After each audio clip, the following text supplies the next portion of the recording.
Now, with regard to the Hanafi position, in talking about written translations, they only allowed written translations of the Qur'an if the Arabic was present for comparison. And what that led to, there was a genre or a style of translation where you'd have the Arabic line and then below it the Persian or whatever language. So it was every other line was the Arabic Qur'an, and then in between you'd have the translated version. And the reason for that was that it was protection. There was a fear that if you just had the translation by itself, that non-Arabs would begin to forget, or there was a possibility that they might forget, that the Qur'an is really an Arabic Qur'an. That is the Qur'an, and that the translation is not the Qur'an.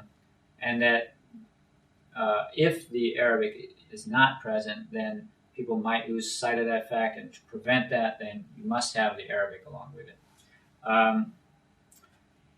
Now, the whole issue of translation flared up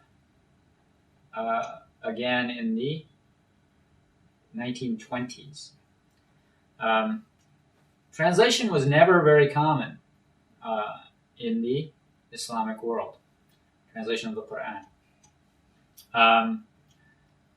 It became a burning issue again in the 1920s because when Kemal Ataturk abolished the Khilafah, he made this concerted effort to remove all traces of Arabic from the Turkish language and from the practice of the people.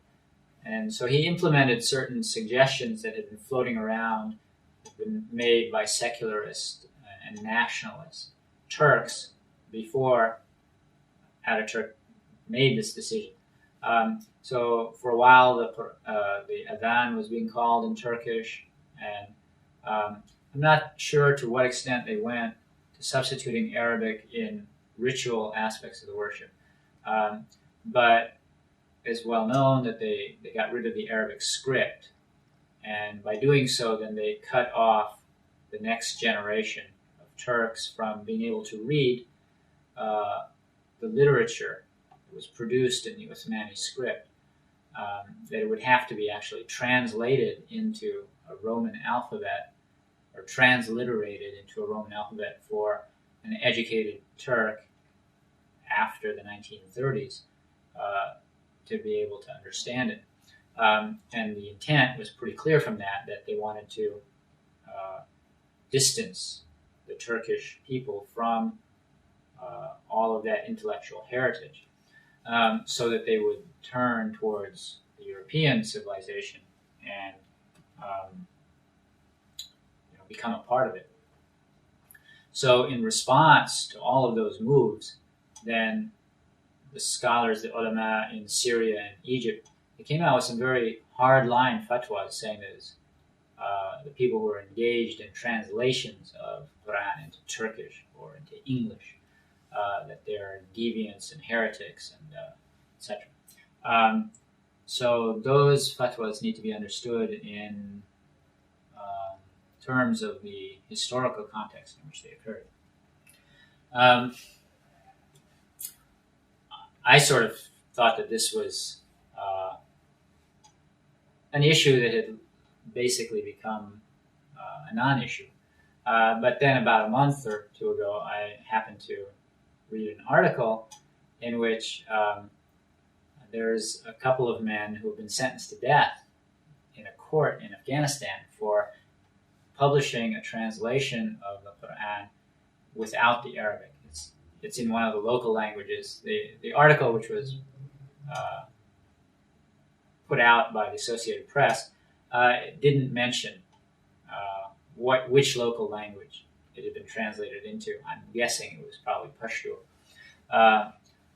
But what happened was that somebody left a box with some various books in it in one of the mosques, the masjids in Kabul, with a note to the imam saying,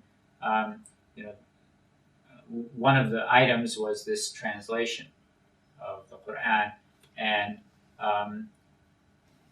asking the imam's help. Can you undertake this project and get this published and distributed? So that would be a help to so many of the Afghans. They can recite the Qur'an, but they don't know what it says. So the imam took up that project. He went to some people, and they gathered the wherewithal to make this translation and to publish it. And so they published something like 5,000 copies. And then some very conservative scholars became aware of it, and they began objecting strenuously. And there were like demonstrations against the man, declaring him as an infidel, apparently, and an enemy of Islam. And when the controversy first began to bubble, he actually tried to flee the country, and he was arrested. And he and one other colleague were sentenced to death, and then 4 other people were given lighter sentences, and the case is working its way through the appeals process. So I'm not sure from the article, just based on what the article stated, there's no mention of any objection to the actual content of the translation. The objection is to the fact that it was printed without the Arabic. And now, one can see the original, the reasoning behind the traditional Hanafi position that the Arabic has to be there along with the translation. However, to sentence somebody to death for publishing it without the Arabic, that's just totally excessive to me. And it, to me, also it strengthens, or it gives fuel to people who believe that if Islamic law is implemented, because Islamic law is always a matter of interpretation. So, and who is entrusted to interpret it? Well, the ulama. So there's a lot of people who are afraid of being subjected to Islamic law because of these kinds of interpretations. And Allah knows best. Let's turn the topic now to some of the technical issues related to the whole concept of translation. The first point is that translation of any text from one language to another involves a loss of something that was there in the original. There's some kind of loss of information, without a doubt. It doesn't matter what the text is, and it doesn't matter what the 2 languages are. There's always going to be a loss in the conversion process. It's kind of reminiscent of entropy in science. When you convert energy from one form to another, that there's always a loss of some of that energy as heat. When it comes to translation, some of the features that you just can't move into the transferred language, there's sounds and rhythms, especially with poetry and rhymes. None of that is easily transferred from one language to another. Verb forms. I was once reading an article by a Christian who was involved in translating some project where they're translating the Bible into a lot of the you might call them lesser languages in the world, and languages spoken by a fairly small number of people. So he was talking about a language of an Indian tribe in Mexico, and the normal form of the verb in that language is the passive form. They only use the active form when there's some special need for it. It calls attention to something that some extra stress or idea that the speaker wants to get across. So the author of that article stated that if somebody were to just translate a literal translation where everything is translated into the active voice, then a native speaker of the language would be very puzzled, because why are they calling attention?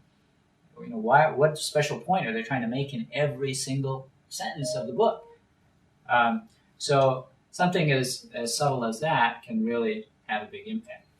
Now, if we look at types of translation, theorists of translation, they mention 4 points on a spectrum. You have, at one end, ultra-literal word-for-word translation. And sometimes the practitioners of this don't really know the transfer language very well. You have a source language and a transfer language. The transfer language is the language to which the text is being transferred. So when somebody doesn't know the transfer language very well, then they go to a dictionary and they look up words, and sometimes it may have 5 or 6 meanings, and they just randomly pick a meaning. And this, unfortunately, seems to be the methodology of the Dar al-Fikr. Anything that I've seen that's come out of Dar al-Fikr in Beirut, translations from Arabic into English, they're characterized by this problem.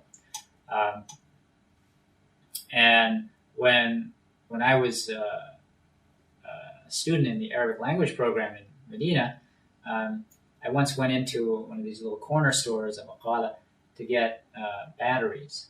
So I flipped through my English-Arabic dictionary, and I saw battery, and the word for it was midfa. And so I asked the store owner for a midfa. Now,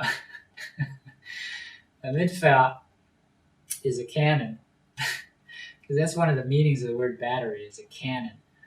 And so that was the only definition that was listed for battery in the dictionary. And so, the man looked at me like I was crazy. So when you have people doing translations on that level, of course, what comes out at the end is incomprehensible. And then the next step, a little bit better than that, is a pretty literal translation where an inordinate amount of effort is given, or emphasis is placed upon maintaining the original source language structures as much as possible into the transfer language. And that's one of my bones to pick with Sahih International's translation of the Qur'an, which is, although it's been translated into modern English, and in that sense it's better than Pickthall and Abdullah Yusuf Ali, still there is what in my mind is an undue emphasis on maintaining the Arabic forms, to the extent that the sentence structures are sometimes quite awkward, and occasionally it's just like, why did they choose that? Why did they choose those words and that structure? Then the next point on the spectrum is sort of a mirror image of point number 2. So point number 3 is where there is great concern with maintaining the ideas of the original. But there's also concern with phrasing them as much as possible when there is some kind of difference between the source language and the transfer language in structure, etc., that the structures of the transfer language are given precedence so that the translation reads fluidly in the transfer language. And then at the far end of the spectrum, you have translations which take so much liberty with phrasing and expression that a significant part of the original meaning is lost or altered. So of these four, the third is what people should be aiming for in translation. Now, some of the problems that are related to translation of Arabic in general, and then the Qur'an in particular. Arabic has the mudari' verb form. The imperfect means the action is not complete at the time of speaking. So it could indicate that the action is going on now, or it could indicate the future tense. So the present, it works for the present tense and it works for the future tense. And when you're translating into a language like English, you have to choose one or the other. And then so you left out the other possibility.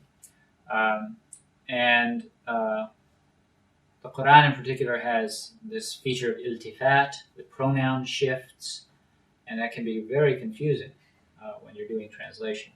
And it also has ellipsis, where things are left out because it was a style of Arabic at that time that cut to the chase. So leave out anything that's that a person can just fill in for themselves. They can understand from the rest of the sentence what you left out. So don't clutter the sentence with unnecessary stuff. So that's very much a feature of the Arabic, and it sounds strange when it's translated into other languages unless the translator adds material in brackets.